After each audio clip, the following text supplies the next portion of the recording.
zangu wanahabari, nawakaribisha na ninyi kwenye huu mkutano na wanahabari kuelekea mchezo wa Azam Football Club dhidi ya TRA, mchezo ambao unatarajia kupigwa tarehe 29 Azam Complex Chamazi majira ya saa 3 kamili usiku.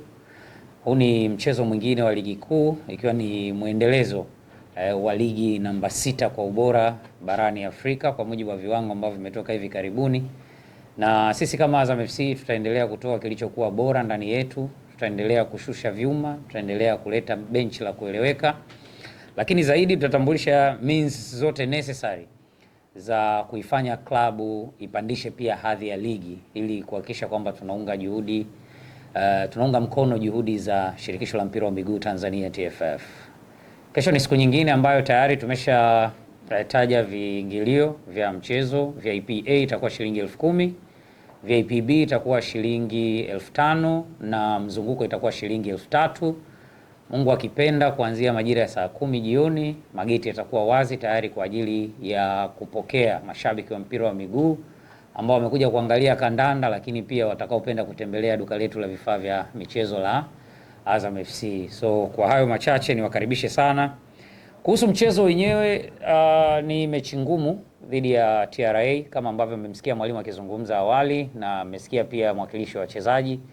Chilambo amezungumza kwamba ni mechi ambayo inabidi uende kwa tahadhari, inabidi uache hisia mbali, ufanye kazi, ujitume na vipaji pia vichukue nafasi yake. Kwa hiyo ni aina ya vitu ambavyo tuko navyo kwenye timu yetu. Tuna vitu vingi vya kushowcase. Hatujacheza mechi nyingi bado za ligi kuu, lakini kwa mechi chache ambazo tumecheza nafikiri watu wanajua kwamba Azam Football Club ina timu gani na tutadeliver kwa ukubwa wa kiasi gani kwenye mchezo wetu dhidi ya TRA. So kutoka kwao tutegemei mechi rahisi hata kidogo. Kutoka kwao tunategemea mechi ngumu sana, kwa sababu kwanza wanayo hiyo quality, 2 hawalipwi mshahara tarehe 40, 3 wana mwalimu ambaye anajua namna ya kufanya mpira wa miguu uwe mpira wenyewe. Kwa hiyo kwetu sisi ni heshima kubwa sana kwa host kwenye mchezo unaofuata, na tutacheza kwa nguvu sana. Tutatoa kila kitu ili kuhakikisha kwamba tunawapa Watanzania kwa ujumla mechi nzuri.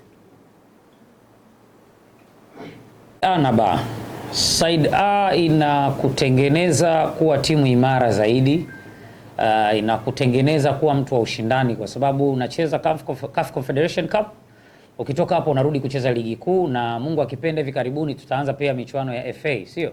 Tukitoka hapo mtarudi tena kwenye ligi kuu, na kama tumejaliwa kusonga mbele kwenye kombe la shirikisho, kuna hatua zingine ngumu zinakuja huko mbele. Kwa hiyo kwa akili, kutengeneza utimamu, kujiimarisha tuwe mwenyewe binafsi kwenye upande wa side A ina faida kubwa sana. Lakini kwa upande mwingine wachezaji most of the time wanakuwa na fatigue, pressure inakuwa ni kubwa na nini. Kwa hiyo unaweza kama mwalimu ukakosa kile ambacho ulikuwa unakitegemea, kama timu mkakosa kile ambacho mnategemea kutoka kwao. Lakini kwetu sisi nafikiri kitu pekee ambacho tumeamua kubaki nacho ni upande A, kwamba the more tunakutana na ugumu ndo the more tutaimarika zaidi.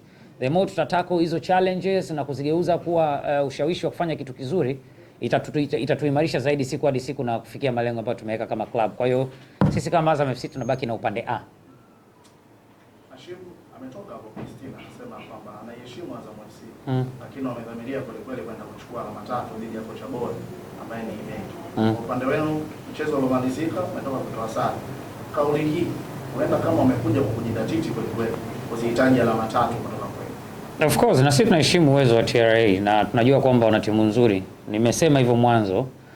Sitaki kuichukulia binafsi sana, lakini mimi ni muumini wa mpira mzuri. Tukutane tu uwanjani, tucheze, boli itembee, ambaye atakuwa kwenye wakati mzuri wa mchezo.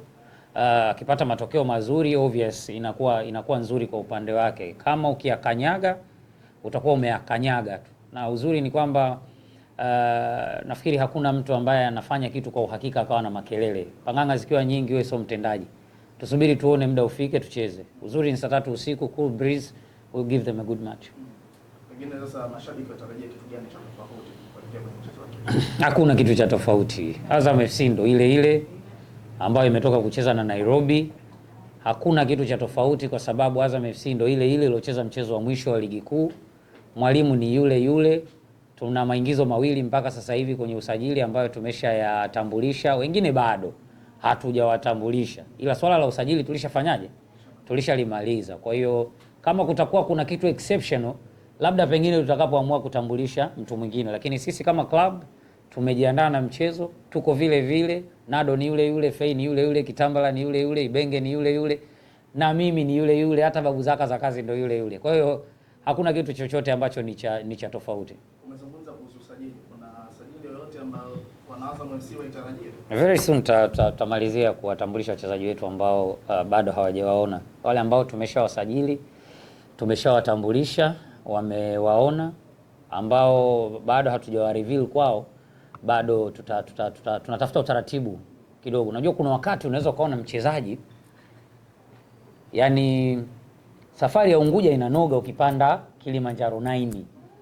Ukipanda meli masaa 7 utachelewa. Unataka boti angalau ya lisana dakika 20, si ndio? Kwa hiyo tumeshatambulisha wachezaji wetu wa kwanza. Sasa hizi tunataka kutambulisha mwingine. Tunatafuta namna bora ya kumleta mbele ya mashabiki wa mpira wa nchi ili waone, waseme huyu naye katoka wapi, afu baadaye waje washangae. Kuna watu watambulishe vizuri. Mimi sijasema hivyo. Sisi tunatafuta tu namna yetu bora ya kutambulisha wachezaji wetu. Yeah. Hivyo. Michezo imekuwa ipo karibu. Kutoka kucheza na Nairobi na ingia kwenye ligi kuu, lakini pia mna mchezo mwingine wa marudiano. Pengine ukiachana na mchezo wa kesho, pia mikakati ya safari na ikoje kuelekea Zanzibar? Well, kwanza kuna changamoto kidogo, unajua logistically kupanga safari, kuna kuziangalia hizi mechi pia wako wa kikosi, nafikiri ndio Mwokozi pekee hapo, lakini wakati huo unaomba uepukane na shetani wa majeruhi. Ni kitu miongoni mwa vitu ambavyo vinawazisha sana, lakini tunamshukuru Mungu kwamba timu yetu pamoja na mizunguko yote hiyo tuko vizuri. Juzi alipata maumivu kidogo Yoro, alipata maumivu kidogo Kitambala, lakini wote wako sawa, wako timamu kabisa. Possibly wanaweza wakawa ni sehemu ya mchezo kesho kama ilivyokuwa kawaida. Lakini kwa swala la utaratibu wa safari, of course ina changamoto, lakini sisi tunaigeuza hiyo changamoto kuwa njia ya kuendea jambo zuri. Kwa hiyo tukimaliza mechi yetu dhidi ya TRA tarehe 29, timu inapumzika muda ule jioni, mapema kesho siku inayofuata tutaanza safari ya kuelekea Unguja tayari kwa ajili ya mchezo wetu wa mkondo wa pili dhidi ya Nairobi, na kama ratiba zikibaki zilivyo tutasalia Unguja mpaka tutakapocheza mchezo wetu mwingine. Kwa hiyo ndio ratiba so far ambayo tuko nayo. Kama kutakuwa kuna mabadiliko, inshallah tutajuzana.